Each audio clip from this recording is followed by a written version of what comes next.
देखिए, काकोरी एक्शन में जिन लोगों ने जमीन पर मौके पर ट्रेन डकैती में हिस्सा लिया वो 10 लोग थे।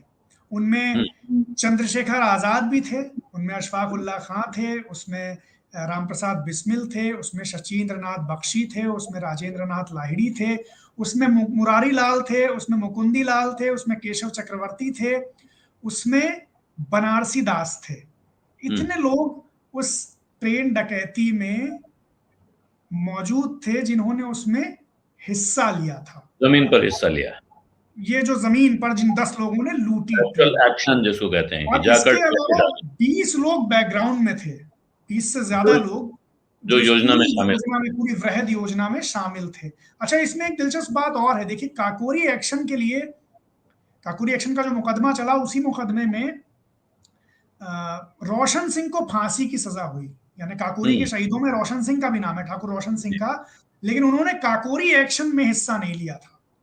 अच्छा, काकोरी से पहले 3 डकैतियां हुई थी, पिचपुरी गांव में, बमरौली गांव में और द्वारिकापुर गांव में। तो इन 3 डकैतियों में ठाकुर रोशन सिंह शामिल थे, और इन्हीं में से एक डकैती में एक व्यक्ति की जान चली गई थी। हालांकि देखिए, ठाकुर रोशन सिंह का जो मामला था काकोरी के मुकदमे में, वो बहुत कमजोर था, क्योंकि उनके खिलाफ कोई सबूत नहीं था।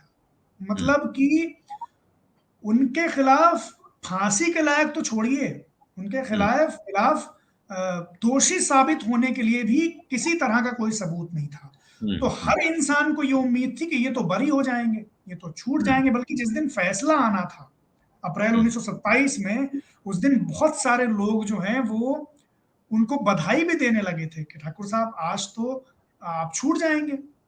लेकिन उन्हें भी सजा सुनाई गई। इसी तरह से जब लोअर कोर्ट में ये मुकदमा चल रहा था, तब भी उम्मीद थी कि यहां से ये मुकदमा ऊपर, रोशन सिंह ऊपर मुकदमे में नहीं जाएंगे और छूट जाएंगे, लेकिन वहां भी उनको दिया गया। तो कुल मिलाकर ये भी बात ध्यान रखने की है, मुकदमा बहुत ठीक से नहीं चलाया गया था, और बहुत, जिसे कहते हैं ना, फेयर ट्रायल, वो नहीं हुआ था।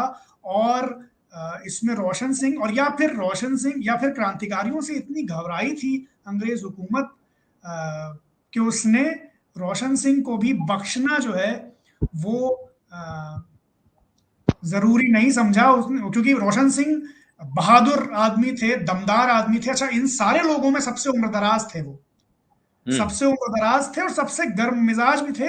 गर्म मिजाज के असल में उम्र की वजह से एक उनके अंदर एक संजीदगी थी ना, जो एक मैच्योरिटी के साथ जो आती है, तो उस तरह से वो एक, उनके अंदर एक वरिष्ठता का बोध भी था।